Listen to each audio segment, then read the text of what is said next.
Hi hello welcome to Bharat sports Telugu. England test సిరీస్లో team India spinner Kuldeep Yadav అదరగొడుతున్నాడు. బంతితో పాటు బ్యాటుతోనూ రాణిస్తూ క్రమంగా ఆల్రౌండర్గా ఎదుగుతున్నాడు. బౌండరీలు, సిక్సర్ల మోత జోరుగా కొనసాగించినప్పటికీ ఉత్తమ డిఫెన్స్తో టీమిండియాకు బోనస్గా మారాడు. నైట్ వాచమంగా వస్తూ ప్రధాన బ్యాటర్గా క్రీజులో నిలుస్తున్నాడు. అయితే ఓ దశలో కుల్దీప్ వరుస గాయాలతో ఇబ్బంది పడ్డాడు. దాదాపు 2 ఏళ్ల పాటు ఆటకు దూరమయ్యాడు.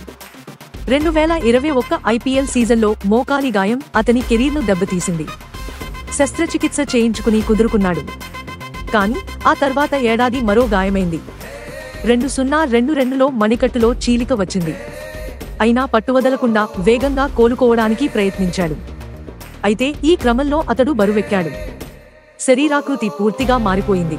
ఆ సమయంలో కుల్దీప్ యాదవ్కు అప్పటి టీమిండియా హెడ్ కోచ్ రవిశాస్త్రి కీలక సూచనలు చేశాడని మాజీ బౌలింగ్ కోచ్ భరత్ అరుణ్ తెలిపాడు. కుల్దీప్ ప్రపంచ స్థాయి టెస్టు బౌలర్ అవుతాడని రవిశాస్త్రి విశ్వసించాడని పేర్కొన్నాడు. అయితే దానికోసం కుల్దీప్ తన కొవ్వును కరిగించుకోవాలని రవిశాస్త్రి సూచించాడని ఓ జాతీయ మీడియాతో భరత్ అరుణ్ గుర్తు చేసుకున్నాడు.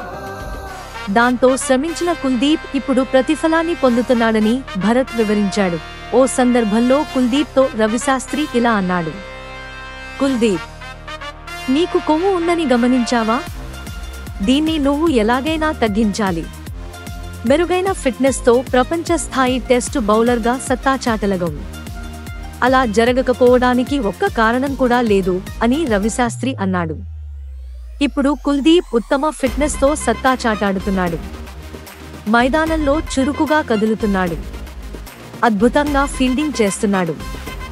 మరింత మెరుగ్గా బౌలింగ్ చేస్తున్నాడు అని భరత్ అరుణ్ పేర్కొన్నాడు. ఇలాంటి స్పోర్ట్స్ అప్డేట్స్ కోసం like, share, subscribe to Bharat sports Telugu.